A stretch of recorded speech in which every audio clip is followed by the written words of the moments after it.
Here's Priyanka.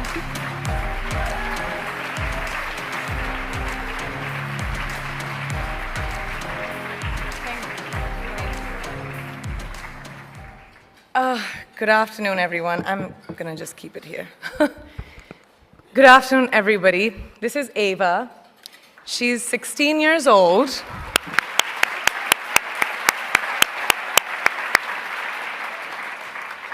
An age where girls should be enjoying their innocence and joys of their youth.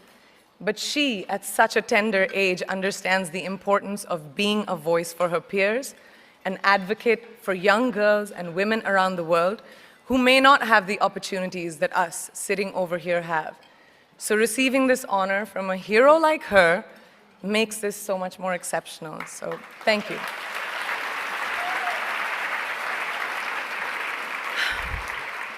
Good afternoon, and thank you, and wow, I am so privileged and so honored to be sharing this afternoon with all of you and these incredibly amazing women that are being honored today.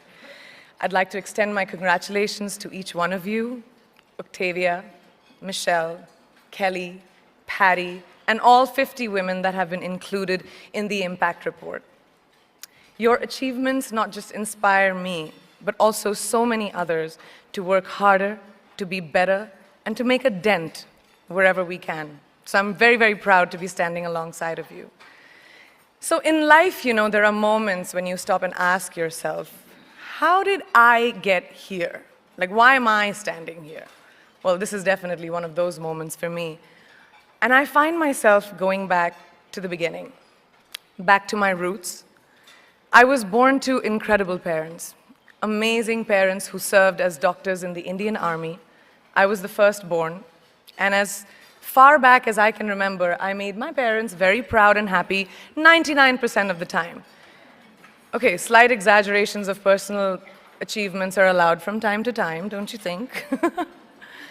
My brother was born a few years later, and even then, nothing changed for me. We were both given equal opportunities, and I want to emphasize this. I want to really emphasize this for you because I don't think a lot of people might understand that being equal might seem very normal. But where I come from, India, and a lot of developing countries around the world, more often than not, this is an exception. It's actually a privilege. My first experience of the glaring disparity between boys and girls came at a very, very young age. I grew up in a middle-class family with extremely philanthropic parents who constantly reminded me and my brother how lucky we were and how giving back to those who were less fortunate was not a choice. It was a way of life. Simple. I was 7 or 8 years old when my parents started taking me on these visits in a traveling clinic to developing communities around and villages around the city that we lived in called Bareilly. We were packed into this ambulance, and my parents would provide free medical care to people who couldn't afford it. My job at the age of 8 was assistant pharmacist. So I would count all the medicines, put them in an envelope, and give it out to patients, and I really took my job very seriously, very seriously. But the more I went on these expeditions, the more I began to notice the simplest things that distinguished a boy from a girl, or a man from a woman. For example, girls were pulled out of school when they hit puberty because they were considered ready for marriage and babies. That's 12 and 13, while boys still enjoyed their childhood. Or basic human rights, such as healthcare, were denied just because they were women. Let's call this whole experience trigger number 1 for me. Fast forward a few years and many, many triggers in between.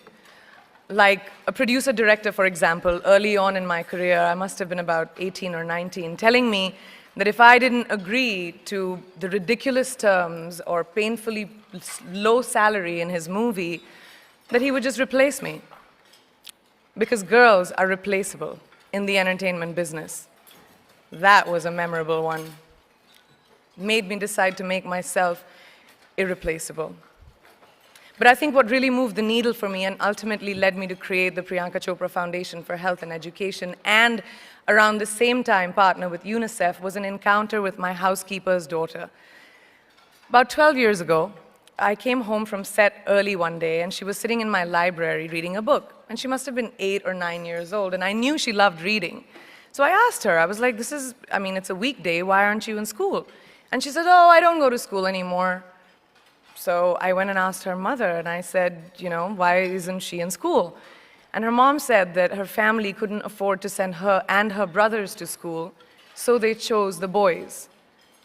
The reason: she would eventually get married, and it would be a waste of money.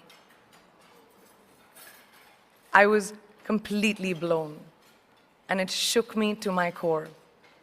Eventually, I decided to cover the cost of her education so that she could continue to learn, because education is a basic human right.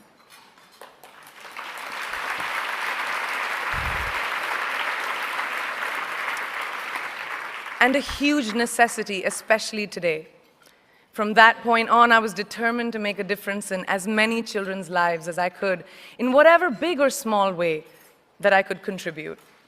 There's a really, really beautiful quote that I read recently, and I think it's absolutely appropriate to explain what I'm trying to say today. The hand that rocks the cradle, the procreator, the mother of tomorrow, a woman shapes the destiny of civilization. Such is the tragic irony of fate that a beautiful creation such as a girl child is today one of the gravest concerns facing humanity. Girls have the power to change the world. It is a fact, and yet today, girls are more likely than boys never to set foot in a classroom, despite of all the efforts and progress made over the last 2 decades. I'm just going to give you a stat, more than 15 million girls of primary school age will never learn how to read or write, compared to 10 million boys. Primary school, it's the beginning of our future.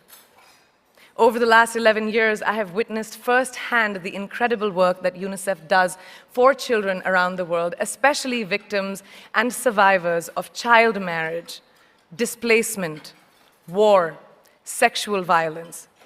But there is still so much work to do. And for me, that is the fuel to my fire. The reason I'm so committed to this cause, and that is where my passion stems from, because I know that a girl's education not just empowers families, but communities and economies. A result of her education, we all do better. It's just as simple as that. As entertainers and influencers sitting in this room, I feel that it's our social responsibility to be a voice for the voiceless, which is why I applaud each and every woman in this room for being such a badass.